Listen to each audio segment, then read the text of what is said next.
Theoretical yield, actual yield and percentage yield. इस lecture में हम इन तीन टर्म्स को अंडरस्टैंड करते हैं।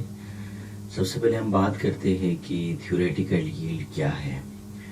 तो थ्योरेटिकल यील्ड के बारे में कहा जाता है कि वो क्वांटिटी ऑफ प्रोडक्ट जो किसी भी बैलेंस केमिकल इक्वेशन में कैलकुलेट करने के बाद हासिल किया जाता है, तो उस क्वांटिटी ऑफ प्रोडक्ट को थ्योरेटिकल यील्ड कहा जाता है। जैसे कि लिखा गया है कि the quantity of a product calculated from a balance chemical equation is called a theoretical yield.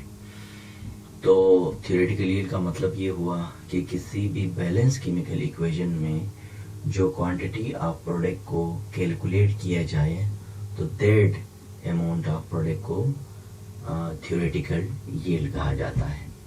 जैसे कि हमारे सामने एक एग्जांपल है, ए मोल ऑफ ए रिएक्ट करता है बी मोल ऑफ बी के साथ और नतीजे के तौर पर सी मोल्स ऑफ सी प्रोडक्ट की फॉर्मेशन होता है। अब इसमें से कितने अमाउंट ऑफ हमने ए और बी लिया और इसके नतीजे में कितने अमाउंट ऑफ सी बनेगा with the help of calculation के ज़रिए से, तो वो उस यील्ड या उस अमाउंट ऑफ प्रोडक्ट को थ्योरेटिकल यील्ड कहा जाता है। जबकि दूसरा टर्म हमारे पास क्या है, एक्चुअल यील्ड। एक्चुअल यील्ड क्या है, देखें कि वो अमाउंट ऑफ प्रोडक्ट जो केमिकल रिएक्शन कराने के बाद एक्चुअली हमें हासिल हो जाए, तो दैट अमाउंट ऑफ प्रोडक्ट को एक्चुअल यील्ड कहा जाता है।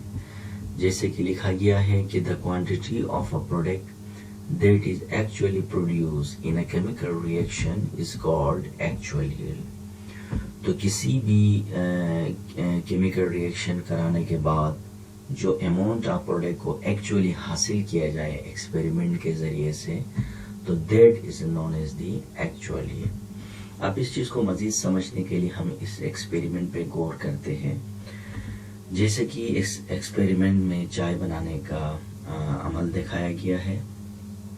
तो लाइक मिसाल के तौर पर हम ये समझे कि 1 कप चाय हमें बनाना है। तो आप 1 कप चाय बनाना है तो हमारे जहन में ये बात आएगा कि आधा कप हम पानी लेंगे और आधा कप हम दूध लेंगे और उसके बाद हम थोड़ा पत्ती डालेंगे, तो डेफिनेटली हमारे पास 1 कप चाय तैयार होगा।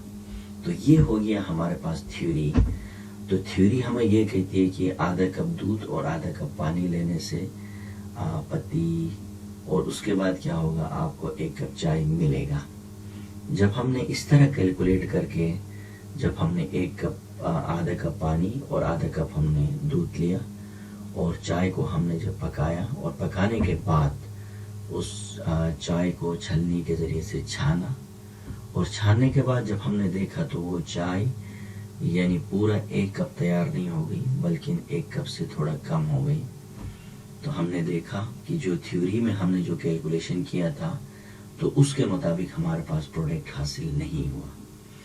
तो इसका मतलब ये है कि इस चाय बनाने के अमल के अंदर जो हमने कैलकुलेट करके जो सोचा था, कैलकुलेशन किया था, उसके मुताबिक तो हमने 1 कप चाय बनाया, लेकिन एक्सपेरिमेंट के ज़रिए से जब हमने इस पे अमल किया तो पता चला वो चाय 1 कप पूरा तैयार नहीं हो गई।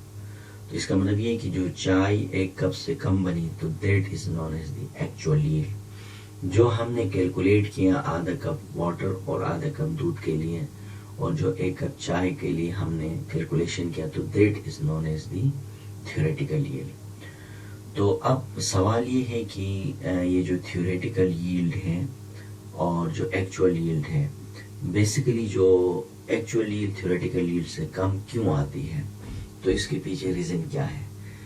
तो इस हवाले से ये बात लिखा गया है कि remember that the actual yield be less than the theoretical yield due to the following reasons.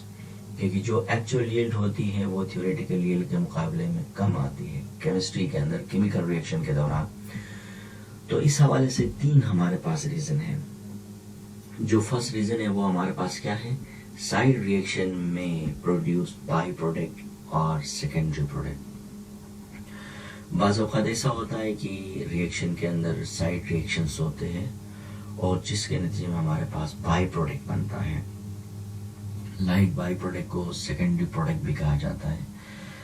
हमें पता है कि रिएक्शन के अंदर, किसी भी केमिकल रिएक्शन के अंदर जो रिएक्टेंट्स होते हैं, इसके अंदर एक जगह में एक रिएक्टिव सेंटर नहीं होता है, इसके अंदर बहुत सारी जगहों में इसके अंदर रिएक्टिव सेंटर्स होते हैं, और जिसकी वजह से जो रिएक्टेंट्स होते हैं वो मेजर जो रिएक्टिव सेंटर है उस पर भी अटैक करते हैं, रिएक्ट करते हैं। लेकिन कुछ ऐसे भी रिएक्टिव सेंटर्स होते हैं और जिसमें रिएक्शन करने से हमारे पास एक बाई प्रोडक्ट बन जाता है और सेकेंडरी प्रोडक्ट बन जाता है जो हमारे काम का नहीं होता है। तो इसी तरह से किसी भी केमिकल रिएक्शन के अंदर जो रिएक्टेंट होता है वो प्रोडक्ट में तब्दील होने के दौरान बाज़ औक़ात साइड रिएक्शन की वजह से एक मेजर प्रोडक्ट बनता है जो 90% 95%, और एक होता है माइनर प्रोडक्ट बनता है जो 5% होता है। तो वो माइनर प्रोडक्ट हमारे काम का नहीं होता है, हमारा काम का 100%, लेकिन कैलकुलेशन तो हम प्रोडक्ट ही नहीं करते हैं, लेकिन उसके अंदर 2 प्रोडक्ट बन जाते हैं। अब इसमें से जो बाई प्रोडक्ट बनेगा उसी की वजह से हमारे पास जो असल प्रोडक्ट वो हमारे पास एग्जैक्टली 100% नहीं आता है। तो इसलिए हमने ये नतीजा निकाला, साइड रिएक्शन की वजह से बाई प्रोडक्ट बनता है और जिसकी वजह से वो हमारे कैलकुलेशन में शामिल नहीं होता है, और जिसकी वजह से जो एक्चुअल प्रोडक्ट बनता है वो हमारे पास कम पैदा हो। ये है फर्स्ट रीज़न। अब सेकेंड रीज़न क्या है, देखिए आप, सेकेंड रीज़न के बारे में कहा जाता है कि सम रिएक्शंस आर रिवर्सिबल।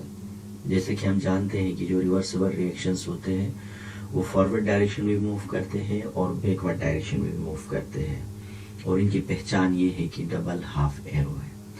अब रिवर्सिबल रिएक्शन ये होता है कि reversible reaction never goes to completion.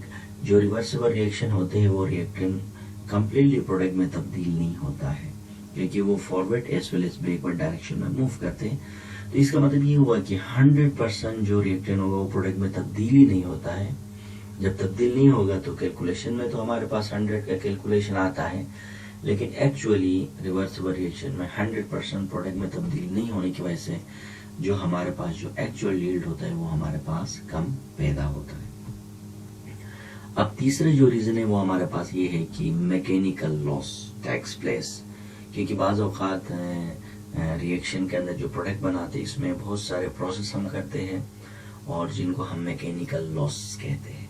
मिसाल के तौर पर हम कोई प्रोडक्ट बनाते हैं तो उसको फिल्ट्रेशन करने की ज़रूरत होती है, तो जो रिएक्टेंट में जो प्रोडक्ट बनता है उसका कुछ हिस्सा फिल्टर पेपर में लगता है, और बाज़ औक़ात हम डिस्टिलेशन करते हैं बॉइलिंग पॉइंट के बेस पर, तो ऐसे में कुछ प्रोडक्ट हमारे पास लॉस होता है।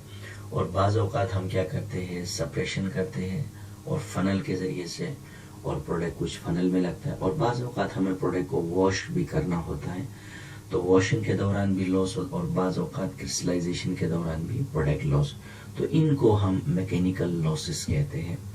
अब मैं फिल्ट्रेशन, डिस्टिलेशन, सेपरेशन और फनल के ज़रिए से क्रिस्टलाइजेशन, ये हमारे पास वो मैकेनिकल टेक्निक्स होते हैं जिनके दौरान हमारा जो असल जो प्रोडक्ट होता है वो थ्योरी के मुकाबले में, कैलकुलेशन के मुकाबले में कम पैदा होता है।